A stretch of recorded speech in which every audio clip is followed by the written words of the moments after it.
I knew it was over the moment Greg didn't make eye contact. That smug little MBA spawn, fresh off some LinkedIn certified ego trip, sat across from me like I was a quarterly expense report that needed trimming. He smelled like citrus body spray and ambition, and his first words weren't hello or thanks for your service, but let's talk about alignment. Alignment. I'd spent 25 years at Lexora Systems writing the very code that made their product worth a damn, and now I was being aligned right out the damn door. He flipped open my review folder like it was a diner menu and said, "Look, Jennifer, you've done good work.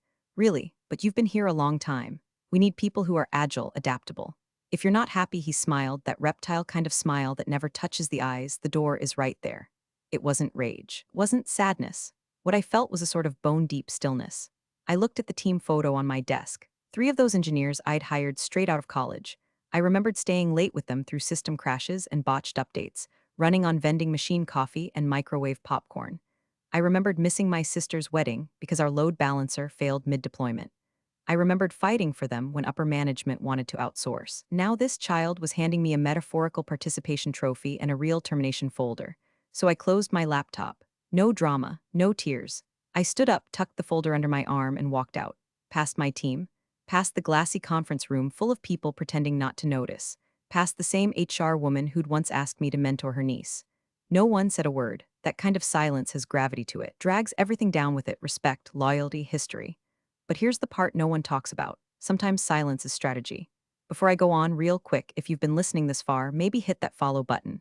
And toss a like if you've ever been blindsided by someone who thinks synergy is a leadership skill.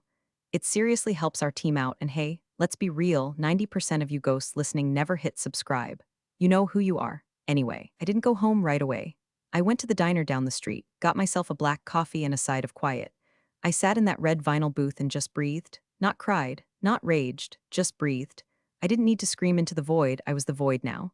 Lexor had been my whole life. I joined when we were still operating out of a second-story office above a pawn shop. I'd watched us grow from a clunky prototype to a $550 million juggernaut. And all of it, the infrastructure, the architecture, the goddamn core logic, had my fingerprints in the foundation. I didn't document everything, not in the way a fresh-faced dev might. No, I lived that code. It wasn't in a manual, it was in my bloodstream. I paid the bill in cash, walked 2 blocks in the wrong direction just to clear my head. Then I caught a taxi. Not an Uber, not a rideshare. A damn yellow cab like I used to take back in the early days when Lexra couldn't afford coffee that didn't come in foil packets. Home smelled like lavender and old books. I set the folder on my dining table, poured myself 2 fingers of bourbon, and opened a drawer I hadn't touched in years. Buried beneath tax returns and expired coupons was a slim brown envelope. No label, just the weight of insurance policies and foresight. Inside it was the original provisional patent application. My name at the top, not Lexora's. Mine. Filed in 2007 during one of the company's many chaotic reshuffles when legal was more focused on keeping us solvent than minding the IP register. I'd been advised by someone much smarter than me, God bless him, to hold the provisional rights until things settled. And they never settled. Lexor had been licensing my core framework the entire time. Lawyers had drafted agreements. Temporary ones, with expiration clauses, with one very specific condition buried in the legalese like a landmine. In the event of involuntary termination without cause, reversion of rights shall trigger automatically within 24 hours. Signed, stamped, filed, and nobody ever followed up, because nobody thought I would ever leave. Guess what, Greg? You just pulled the pin. The taxi driver didn't say a word when I got in, thank God. Just nodded and tapped the meter, the soft glow of it lighting up the tired lines in my face. I stared out the window while downtown rolled past like some overpriced snow globe, glass buildings full of men like Greg who'd never built a damn thing in their lives but still talked about innovation like it was a text perfume they could spray on themselves before meetings. My phone buzzed for the 8th time. Another Slack message. I didn't look. Coworkers trying to play Switzerland. So sorry to hear, Jennifer. Please stay in touch. Or worse, HR sending exit survey links like I was going to rate my decapitation experience out of 5 stars. Let them stew. They'd all stood there and watched it happen like a corporate funeral where no one brings flowers. I got home and left everything by the door: coat, keys, laptop, even the folder. I didn't want any of it near me. My cat, Figs, linked at me from the couch like she knew something cosmic had shifted. I poured myself another bourbon and didn't sit. Couldn't, not yet. I stood in the hallway for a good 5 minutes, staring at the closet I hadn't opened in over a decade. Top shelf. Old banker's box labeled old IP/archive//don't touch. Guess who touched? I sat cross-legged on the floor like I was back in college cramming for finals, hands sifting through brittle printouts and coffee-stained notebooks. My handwriting from 2006 looked like it belonged to another woman, one who hadn't yet learned how little gratitude the world had for quiet brilliance. Tabs and sticky notes fluttered out like moths from a tomb. Then I found it. Manila envelope, thick paper, crisp edge, still sealed at the flap with the original notary's stamp. The date made my heart skip, July 12th, 2007. It had been filed under my name, not Lexora's, not on behalf of. Mine. Back then, I was just trying to protect my work. We were a small team and I didn't trust the startup chaos. A friend of mine, Nick, an old IP attorney who now raises alpacas somewhere in Oregon, told me, "Jen, file it under you. You can always assign it later once the company's stable." They never got stable, they just got greedy. Formal assignment of rights had always been in process, but nobody had followed up, because no one really thought it mattered. Because I was never going anywhere, right? I was the wallpaper, the loyal dog, the duct tape holding Lexora together while every exec above me played musical chairs. Until one of them, Greg with the perfect teeth and garbage instincts, finally pulled the plug. I stood up, documents in hand, and walked to my desk like it was sacred ground. Opened the safe I hadn't touched in years, had to try 3 codes before I remembered the damn thing, and tucked the envelope inside. It wasn't vengeance. Not yet, it was preparation. I stared at the blinking cursor on my laptop for a while, then opened an encrypted email draft to Nick. Subject line, need you to confirm a clause. I attached a scanned copy of the provisional filing. The fine print was almost poetic in its brutality. Should the inventor be terminated involuntarily, and without cause, reversion of full ownership shall occur within 24 hours of official notice. I typed, still valid, I hit send. Then I sat there in the blue glow of my screen, bourbon sweating in my hand, figs curled against my leg like a silent co-conspirator. The phone buzzed again, voicemail from Greg of all people. I didn't listen. I didn't have to. Probably some sanitized corporate speak about handoff protocols or knowledge transitions. Too late. I walked to the window and watched the city blink beneath me. 25 years. 25 years of making other people look smarter than they were, of translating brilliance into digestible little chunks for men who wore suits like armor and used words like synergy and learnings. Well, lesson delivered, boys. This wasn't the part where I wept into a pint of ice cream or rage applied to competitor listings. This was the part where I remembered who I was. Not Jennifer from HR, not legacy overhead, not the woman they thought would go quietly. This was the part where stillness calcified into resolve, and they had no idea what was coming. Nick called me back before sunrise, Oregon time. I picked up on the first ring. No pleasantries. Does the clause still stand? I asked. Didn't answer right away. I could hear the rustle of old pages, the soft clink of his reading glasses shifting as he scanned line by line. I imagined him sitting at his farmhouse kitchen table, legal pad in one hand, probably a half-eaten banana in the other. Same as always. The man could gut a billion-dollar deal before his second cup of coffee. Finally, he exhaled. Yes, he said flatly. And if they fired you yesterday? It triggered reversion the moment you walked out the door. I didn't speak. He added, I mean Jesus, Jen, you kept that clause? I didn't laugh, I didn't need to. Lexora's core patent had just reverted to me, automatically. I hung up without a goodbye, not out of rudeness, just efficiency. There was work to do now, and every second counted. That 24-hour window wasn't theoretical, it was real. By the time the digital clock on my microwave blinked 6:07 a.m., I was already logged into the USPTO e-filing system. The reversion confirmation was a pre-written template, something Nick and I had drafted years ago just in case, back when Lexor was still calling itself Lex Tech and hosting all-hands meetings over Chinese takeout. I remember Nick saying, "You probably won't ever need this. But the world's built on the backs of women who assumed they wouldn't get screwed." God, I missed that sarcastic bastard. I opened the encrypted folder, double-checked the signature fields, and filled out the formal reversion notification. It wasn't dramatic. There was no dramatic legal letterhead or cease and desist fanfare. Just a quiet little checkbox next to involuntary termination without cause, followed by a digital timestamp, a few upload fields, and a verification click. Submit, and that was it. With that single click, ownership of Lexora's crown jewel, the algorithm that powered their flagship, their licensing deals, their entire investor pitch deck, slid back into my hands. I didn't dance, didn't scream. I just leaned back in my chair, cradled my coffee, and let the silence wash over me like a second skin. The cat jumped onto the table and meowed, unimpressed by my newly required multimillion-dollar intellectual property. Figures. I checked the USPTO system. The update wouldn't be instant, it usually took a few hours to propagate publicly. But once it did, anyone doing a lookup on that patent ID would see a different owner. Not Lexora Systems, LLC, Jennifer L. Hartwell. There's a special kind of quiet that comes after you flip the power switch on a nuclear warhead and realize you're the only one who knows it's armed. That was me, standing in my kitchen, barefoot, watching the sun rise, holding a reversion clause like a loaded gun no one remembered I had. Across town, Lexora's shiny new leadership team was probably sipping espresso, prepping for their 10 a.m. strategy huddle where they'd throw around words like scalability and synergistic integration. Meanwhile, the legal scaffolding holding up their empire had just vanished into thin air. I wasn't going to call them. I wasn't going to warn them. That was the old me, loyal, predictable, forgiving. The one who gave them decades of service and assumed they'd do right by me in return. That version of Jennifer was done. By 7:03 a.m., my inbox pinged, confirmation receipt from the USPTO. It was official. The patent, my patent, was back where it belonged. And unless Lexora had filed a completely new system architecture in the last 24 hours, which they hadn't, every line of code in their next-gen product was now trespassing on my legal property. I opened my laptop again and began drafting something far more interesting than a resume. Licensing terms. I wasn't just going to reclaim what was mine. I was going to make them pay for thinking I was disposable. Not loudly, not in court, not on Twitter, just with contracts, numbers, royalties, leverage. Because revenge in the digital age doesn't wear war paint, it wears a watermark. Greg was in rare form that morning. At least that's what I heard. Word travels fast when you've spent 2.5 decades embedded in a place, especially when half the staff still thinks of you as the human firewall between their code and the inevitable executive brain fart. Apparently, Greg kicked off the product strategy meeting like he was hosting a game show, arms wide, teeth gleaming, dripping confidence like a used car salesman on a meth bender. He was talking agile pivots and Q4 dominance. Said the next-gen update would blow our competitors out of the water.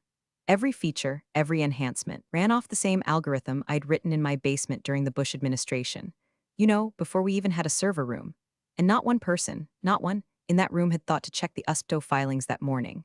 I imagined them clustered around the digital whiteboard, dragging blocks labeled core engine and recommender module like toddlers playing with firecrackers. Greg probably mentioned me once, if at all. Maybe as legacy input, or worse. The old system? By 11:30 my phone buzzed. Caller ID, Marcy L. Marcy from Product, who used to sneak me Snickers during late-night crunches and once cried in my office because her code broke the sandbox environment 2 hours before a client demo. I almost didn't answer. But curiosity won. Hey Jen, her voice was cautious, like she was poking a bear from behind a fence. Just a heads up. Moving your old code into the new build this week. Next-gen launch window got bumped up. Kinda weird without you here. I let that sit in the air like a rotten egg. Then I said, good luck with that. She paused. Wait, what? Click. Let them squirm. See, this was the part people never understood about me. I didn't scream. I didn't sue. I didn't write angry Glassdoor reviews or call their investors. I let the rope tighten on its own. And baby, it was tightening fast. By noon, Lexora's legal inbox had already received the USPTO reversion notification. But here's the kicker, nobody read it. Because in companies like Lexora, the legal team only checks what the executives tell them to check. And the executives? They were too busy high-fiving each other and dry humping the next investor pitch deck to realize the floor was about to drop out from under them. Greg, meanwhile, strutted through the halls like a man who thought he'd slayed a dragon, not realizing the dragon had already filed a 26-page IP enforcement memo and was sipping bourbon by the fireplace. From what I heard later, he even made some crack in the break room about how clean the transition was. Something like, she didn't even fight it, guess the game's changed. Yeah, Greg, it sure has. They were days, maybe hours, away from pushing a live demo that was 100% dependent on code they no longer legally had access to. Every commit, every push, every scheduled integration test was now a line item on my licensing ledger, and I wasn't charging friendship rates anymore. That afternoon, I started getting LinkedIn messages. Little pings from engineers and analysts pretending to check in out of curiosity, but all of them danced around the same question. What happened? One even said, Greg's saying you quit. Of course he is. Greg's the type to gaslight a fire drill. I didn't reply to any of them, not yet, let them stew. Let them feel that itch in the back of their brains, that creeping sensation that something was wrong off missing. That wasn't just their imagination. That was the algorithm they were trying to steal, screaming through every line of code, I don't belong to you. Later that night, I logged into the USPTO public access system again. There it was, patent hash 79,864,322, status updated. Owner, Jennifer L. Hartwell. Date of reversion, timestamp to the minute of my termination.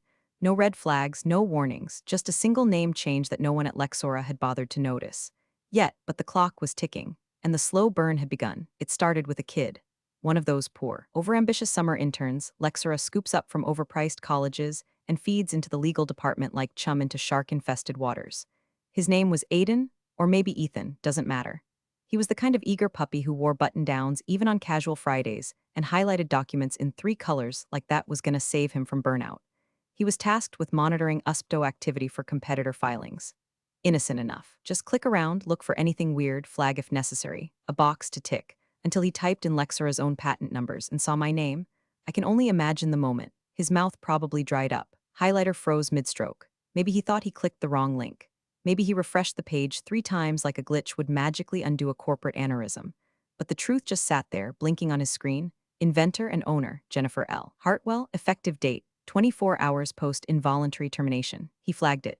Emailed it to his supervisor with a little subject line like, possible issue, which is corporate for I don't want to die for this.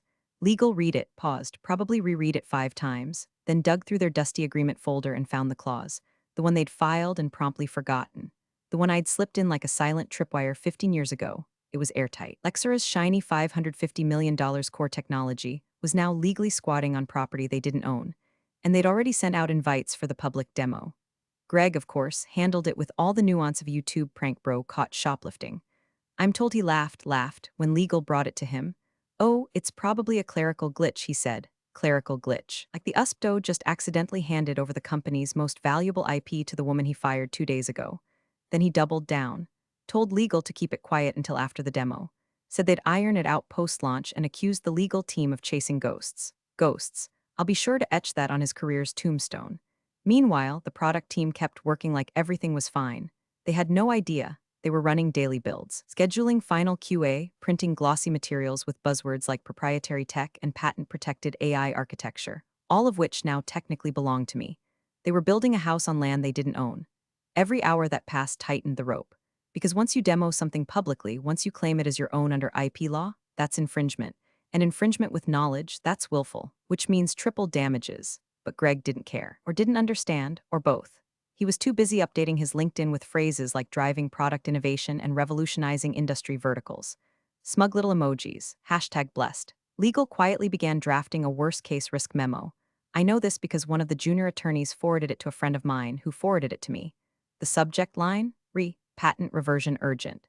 The memo itself was 3 pages long, but the last line said it all. Recommendation, postpone demo until IP ownership clarified. It was marked low visibility. Translation, don't let the board see this. Not yet, because that's what Greg feared most. Not the law, not the consequences, the board. He hadn't told them I was gone. Not officially.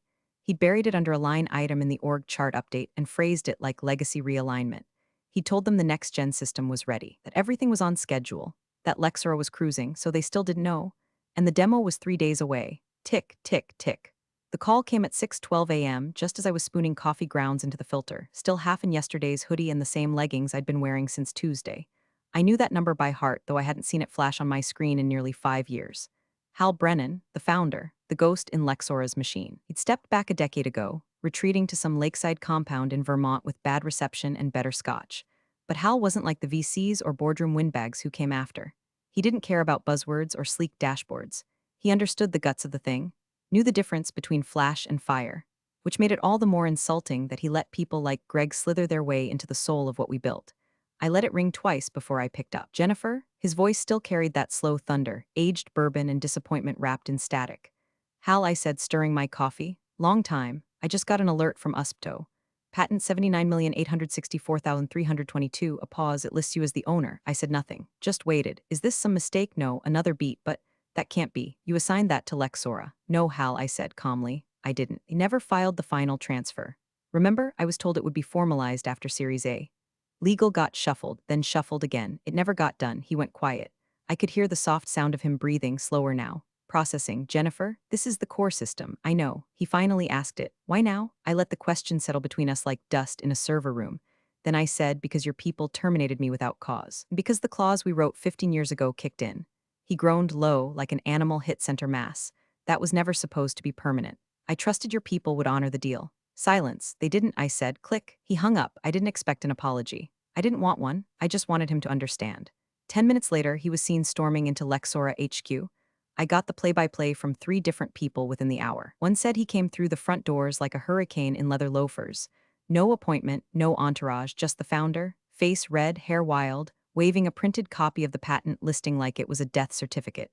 He didn't go to Greg's office first. He went to legal. Smart. Hal wasn't the type to scream, but his presence was loud enough. Intern who first spotted the reversion said Hal stood in front of the GC's desk and asked one question. Did we ever formalize the IP transfer for Hartwell's algorithm? And when the answer came back, stammered, incomplete, laced with half-assed excuses, he closed his eyes and muttered, Jesus Christ. Then he did go to Greg's office. And that, I'm told, was not quiet. The hallway outside conference room B reportedly emptied within seconds. Witnesses claim Greg started his usual spiel. We're on track, this is just noise, legal's got it, but Hal didn't let him finish. He slammed the patent printout onto the glass table and said, loud enough for the admin staff to hear from 20 feet away, she owns the oxygen you're breathing. Greg mumbled something about internal realignments and miscommunications, but Hal wasn't there for spin. He was there for truth. And the truth was, Lexora Systems, this company he had bled for, built from nothing but circuit boards and ramen noodles, was about to go live with a product they no longer had the right to use. A product based on my code, on my idea. And the woman behind that idea was no longer in the building, was no longer on the payroll, was no longer interested in playing nice. Later that evening, I sat on my porch, bourbon in hand, watching the sun bleed into the horizon like an old wound. My phone stayed quiet. Not because they weren't trying. Greg had called 3 times, legal twice. Even Marcy had sent a DM with just a sad face emoji and a hey, you okay? But I didn't answer. Let them sweat. Let Hal decide how much of his company he was willing to lose before he acknowledged the one truth no one in that building wanted to say out loud. They didn't fire an employee. They evicted the architect. And now the foundation was gone. Demo day landed like a meteor. Lexora's downtown auditorium had been scrubbed spotless for the occasion. Brushed concrete, sterile spotlights, a 30-foot LED wall flashing the words "Next is now." Rows of plush seats were filled with venture partners, existing clients, government liaisons, every last person whose signature or checkbook mattered. Greg stood backstage in a navy suit 2 sizes too confident. He was smiling, joking with the CTO, doing that thing men like him do where they believe charisma can outpace competence. And for a minute, it looked like it might. The intro video played, glossy stock footage of robotic arms, skyscrapers, diverse workers smiling into touchscreens. The audience applauded politely. Greg adjusted his mic, walked to center stage. Ladies and gentlemen, he began, voice syrupy with self-satisfaction, what you're about to see is the future of predictive systems. Platform that will change how our clients, how the world, approaches adaptive infrastructure. He gestured to the screen behind him, where the product UI loaded up.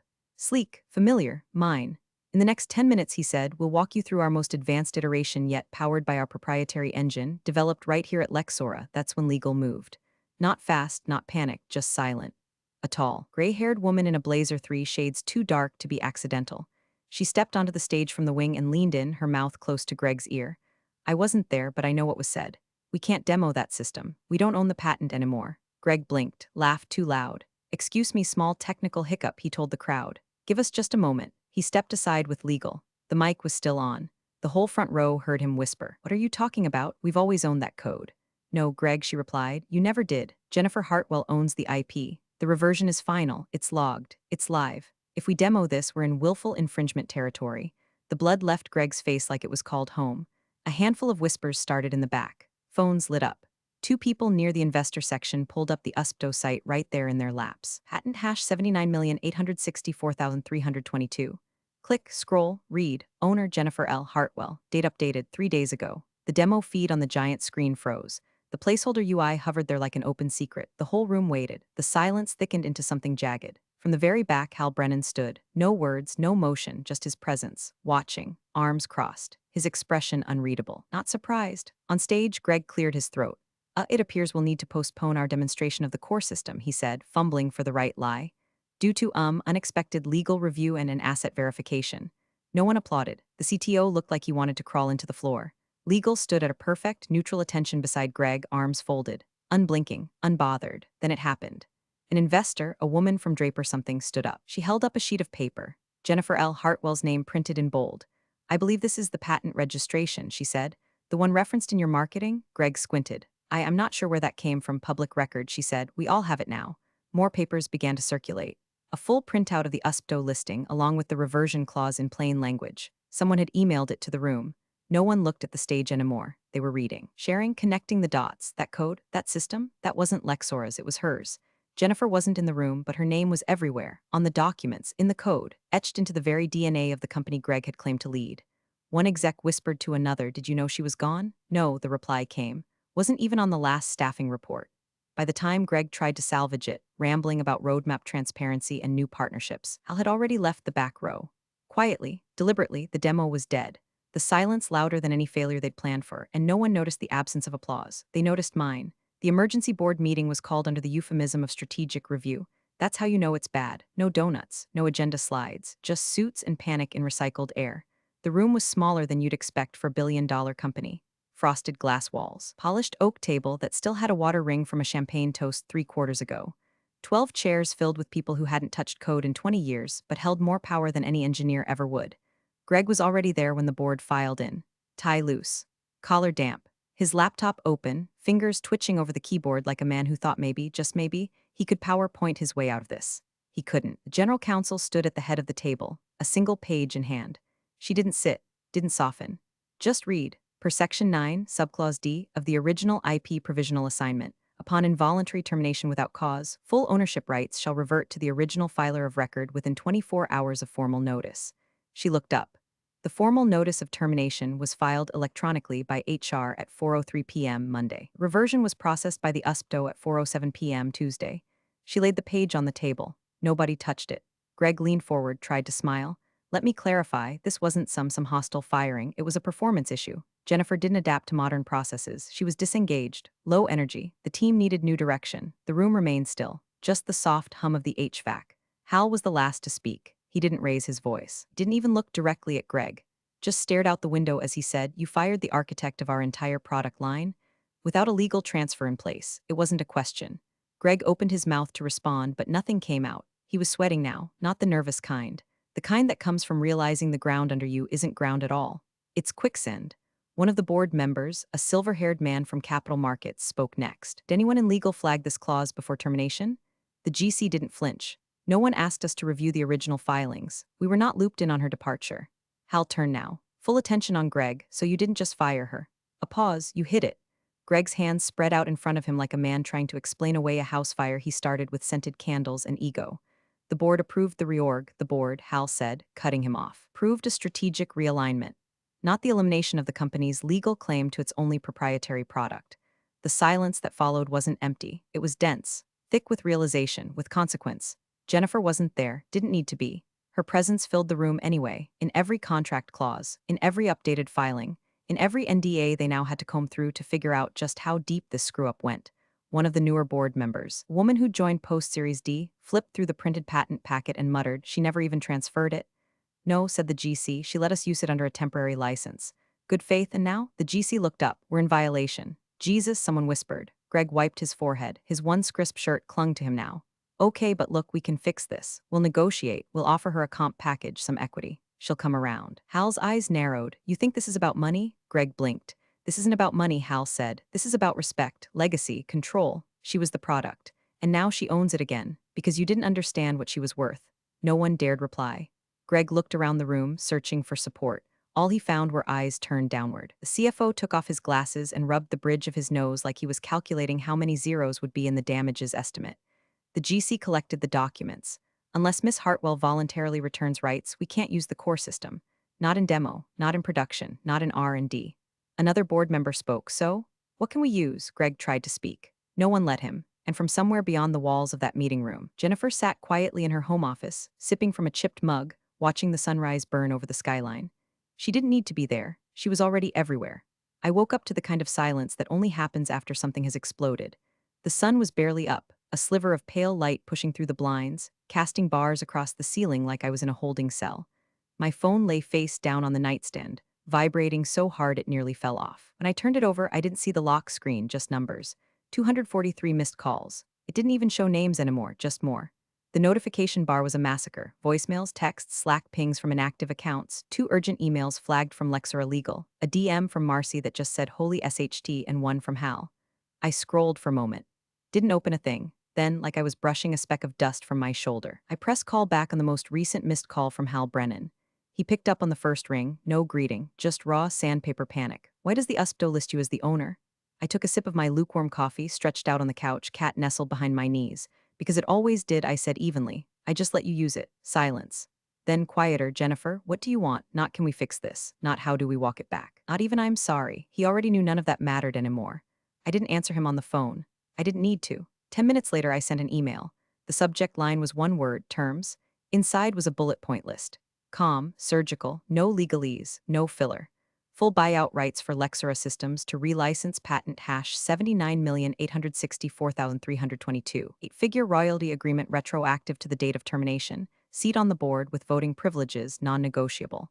I ended it with a single sentence. This is not revenge, this is realignment. And then I hit send. No signature, no warmth, just truth. Hal didn't reply immediately. I didn't expect him to. He was likely still in the boardroom, trying to explain to investors why the woman they erased from the company now held every card in the deck. Why the next product cycle, the demos, the funding rounds, the pending government contracts, now rested on one name, mine, burned into the USPTO database and the collective memory of every exec who underestimated me. I wasn't looking for my job back. I didn't want to sit at the same desk, sip from the same mug, smile politely at the same people who stood silent while Greg handed me a folder and a dismissal smile. I wanted leverage. I wanted presence. Not at the kids' table anymore, not as Jen in R&D, as Jennifer L. Hartwell owner. 3 hours later, my terms were accepted, all of them. I didn't reply right away, let them sweat, let them think I might change my mind. Then I sent a simple follow-up, I'll need a fresh badge, and my nameplate returned. You'll find it in Greg's desk drawer, second one down. He never threw it away, just hid it that night. I poured a double and sat by the window while the emails rolled in. Lawyers, licensing agents, HR scrambling to word their grovel in compliance-safe language. The silence I'd felt the moment I closed that laptop. It was back. But this time it was mine. I didn't need applause. I didn't need revenge porn or LinkedIn posts bragging about resilience. I got what I came for: respect, equity, a seat at the table, and a legally binding reminder carved into federal record that when you fire the architect, you better check who owns the blueprints. Because some of us don't burn bridges, we build new cities, and we charge rent. Big thanks for watching, you sneaky seniors. Subscribe to keep the coffee pot brewing revenge. Your ex-colleagues won't know what hit 'em.